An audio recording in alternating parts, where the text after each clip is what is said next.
Hola, vamos a seguir con nuestro comentario del Evangelio de San Juan, del cuarto Evangelio, desde una perspectiva retórica, filológica, estilística. El día anterior estuvimos viendo los primeros versículos de este Evangelio y hablamos de que el color verde indicaba las estrategias de repetición que encontramos en el texto y que el color amarillo indicaba, sin embargo, el lenguaje figurado, el lenguaje poético.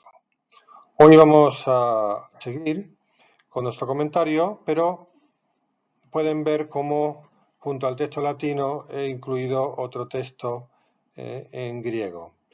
¿Por qué? Porque el griego, como ya dije el otro día, es la lengua original en que fue escrito todo el Nuevo Testamento y por tanto también este cuarto Evangelio. Y un amigo me ha advertido de la necesidad de tener siempre presente el texto griego y creo que lleva razón en lo que dice, ¿no? De todas maneras, vamos a seguir teniendo delante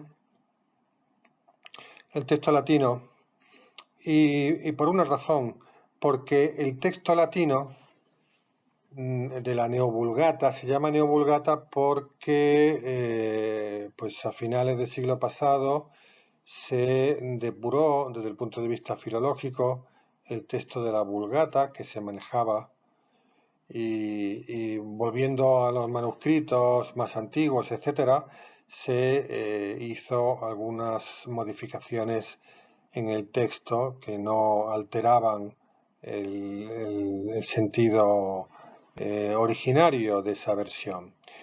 Pero quiero señalar que la traducción latina, la traducción vulgata del Evangelio griego, del Nuevo Testamento griego, aunque en fin, fue una traducción de todo el texto bíblico, pero ahora estamos hablando del Nuevo Testamento, es la lectura más autorizada de estos textos bíblicos. ¿Por qué digo que es más autorizada? Porque es la más perfecta desde el punto de vista lingüístico o, o literario. No. No lo digo por eso. De hecho, a lo largo de la historia ha habido algunos intentos de escribir el texto evangélico en un griego o en un latín de mayor calidad literaria, ¿no?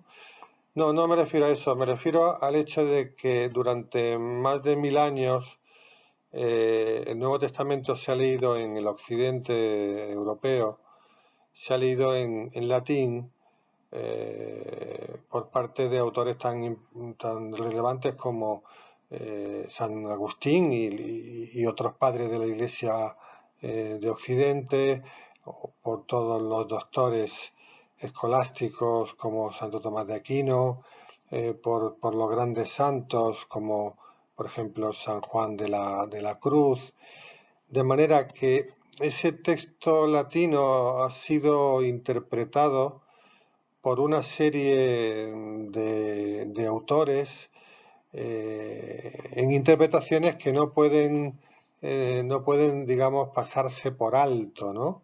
Son interpretaciones decisivas. Por eso digo que la versión latina conviene que siempre la tengamos delante cuando estudiemos un texto del Nuevo Testamento, sin olvidar, por supuesto, el texto originario y por eso lo tenemos aquí debajo y nos servirá siempre de confrontación con el texto latino. Pero aparte de esta circunstancia que afecta al Nuevo Testamento, ¿no? Nuevo Testamento escrito en griego, pero traducido al latín y leído en latín en todo el occidente europeo durante más de 1000 años. Eso es una circunstancia concreta de este libro. Pero en términos generales, hemos de decir que las traducciones son muy importantes. no solamente porque nos permiten conocer textos que no están escritos en nuestra propia lengua, sino que en realidad toda lectura viene a ser una traducción, ¿eh? Y no podemos menospreciar el arte de traducir, ni pensar que traducir es una especie de degradación de un texto más perfecto a un texto más imperfecto. Eso es un error. Una traducción puede ser un texto degradado, pero porque la traducción sea mala, porque el traductor no sea lo suficientemente competente, pero no porque el hecho de traducir sea algo, digamos, que produce una degradación. No, eso no es correcto. No es correcto por varias razones, pero una de ellas muy importante es que cuando una lengua A, en este caso el griego, es traducida por otra lengua B, si esa lengua A, por así decir, cuando esa lengua A se ve traducida en la B, en cierto modo se conoce mejor a sí misma. Cuando una persona se mira en un espejo, se conoce mejor a sí misma, porque en el espejo no puede mirarse, pero el espejo le permite que se mire, ¿no? Por eso digo que no solamente se enriquece la lengua B con la traducción, sino que también se enriquece la propia lengua A. Y voy a poner un ejemplo que a mí me parece muy claro y que afecta precisamente a este comienzo del Evangelio de San Juan. En arché en hologos, kai hologos en proston theon, kai theos en hologos. In principio erat verbum, et verbum erat apud Deum, et Deus erat verbum. En un principio existía la palabra, y la palabra estaba junto a Dios, y la palabra era Dios. Bueno, pues acabo de traducir al español este primer versículo del Evangelio. Y resulta que he utilizado tres verbos diferentes: existir, estar y ser, cuando en griego y en latín hay un único verbo, un mismo verbo.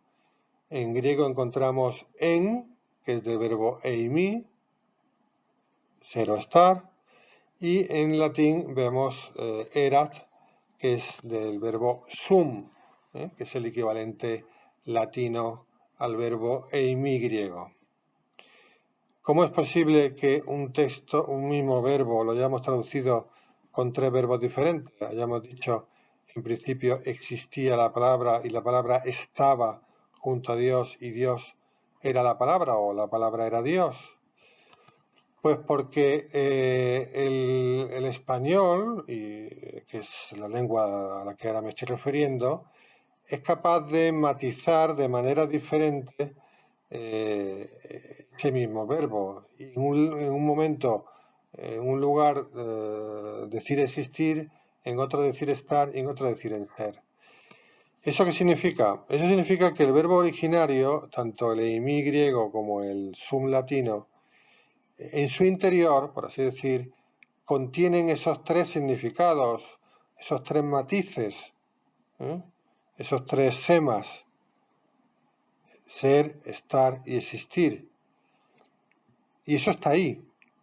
Pero cuando el texto griego o el texto latino se miran en la traducción española, descubren esos matices, esas virtualidades de las que quizá no eran conscientes, ¿no? Esto es muy interesante, y por eso cuando nosotros estamos comentando un texto como aquí, el cuarto evangelio, y tenemos la suerte de contar con el original en griego, el original griego, que por cierto ya es una traducción en el caso, por ejemplo, de las palabras de Jesús, es una traducción del arameo al griego. Por lo tanto, ya en el primer texto estamos asistiendo a una traducción. Pero lo que quiero decir es que cuando vayamos comentando el texto griego, iremos jugando con la versión latina, iremos jugando con la versión española.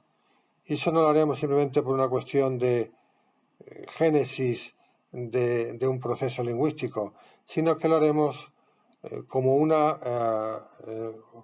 recurso necesario para comprender mejor lo que estamos leyendo.